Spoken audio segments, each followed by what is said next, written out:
వీరభద్రుడు దక్షుని తల నరకబోగా దక్షుని యోగమహిమచే సాధ్యపడకపోయేసరికి తల పట్టుకొని మెలితిప్పి ఆ తలను అగ్నిహోత్రంలో పడవేసి విజయగర్వంతో శివదర్శనార్థం అక్కడి నుండి వెళ్ళిపోయాడు వీరభద్రుడు.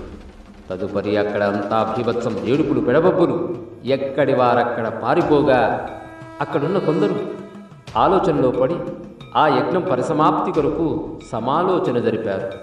వెంటనే దేవతలంతా స్వయంభూ అయిన బ్రహ్మగారిని దర్శించి దక్షుని పునరుజ్జీవితుణ్ణి చేసి యజ్ఞాన్ని పరిపూర్తి చేసే ఉపాయం చెప్పవలసిందిగా ప్రార్థించారు.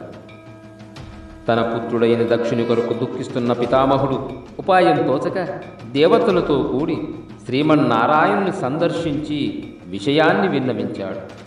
ఆయన శంకరుని స్మరించి ఇలా అన్నాడు: